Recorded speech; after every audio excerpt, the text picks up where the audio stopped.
Assalamualaikum warahmatullahi wabarakatuh. Saya Winera Refdianti. Di sini saya akan memaparkan materi tentang konsep dasar pembelajaran. Yang pertama ada hakikat pembelajaran. Ada beberapa pengertian pembelajaran menurut para ahli. Yang pertama ada menurut Undang-Undang Nomor 20 Tahun 2003, yaitu pembelajaran adalah interaksi peserta didik dengan pendidik dan sumber belajar pada suatu lingkungan belajar. Yang kedua ada menurut Sagala tahun 2011. Pembelajaran adalah kegiatan guru secara terprogram dalam desain instruksional untuk membuat siswa belajar secara aktif yang menekankan pada penyediaan sumber belajar.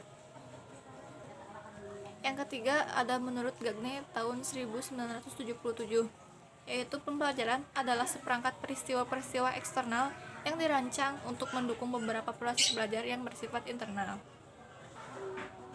Ada juga hakikat belajar menurut Sujana tahun 1989, yaitu belajar pada hakikatnya adalah proses interaksi terhadap semua situasi yang ada di sekitar individu.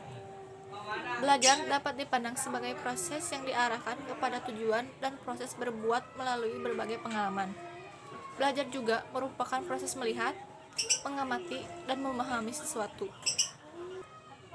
Selanjutnya ada perubahan paradigma pembelajaran dari konsep pembelajaran lama ke konsep pembelajaran baru.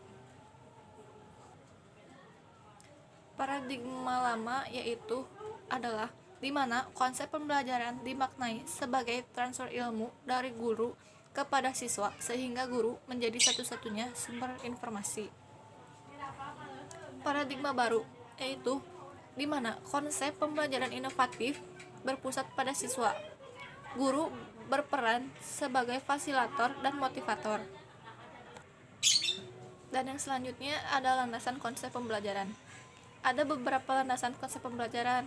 Yang pertama ada filsafat, komunikasi, teknologi, psikologi, dan juga sosiologi. Yang selanjutnya ada proses pembelajaran. Ada 4 tahapan proses pembelajaran. Yang pertama persiapan atau preparation, yaitu tahapan persiapan berkaitan dengan mempersiapkan peserta belajar untuk belajar.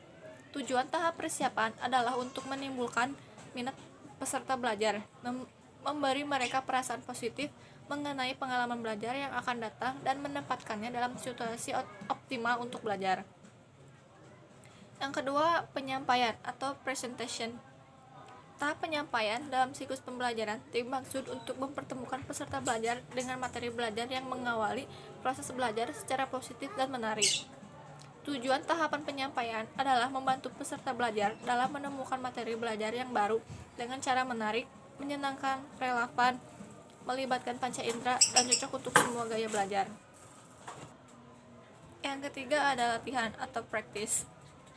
Tahap latihan ini dalam siklus pembelajaran berpengaruh terhadap 70% atau lebih pengalaman belajar. Tujuan tahap pelatihan adalah membantu peserta belajar mengintegrasikan dan menyerap pengetahuan dan keterampilan baru dengan berbagai cara. Dan yang terakhir ada penampilan hasil atau performance. Belajar adalah proses mengubah pengalaman menjadi pengetahuan, pengetahuan menjadi pemahaman, pemahaman menjadi kearifan, dan kearifan menjadi tindakan. Tujuan tahapan penampilan hasil ini adalah untuk memastikan bahwa pembelajaran tetap melekat dan berhasil diterapkan. Jika salah satu dari 4 tahap proses tersebut tidak ada, maka pelajaran pun cenderung merosot atau sama sekali terhenti. Sekian dari saya. Assalamualaikum warahmatullahi wabarakatuh.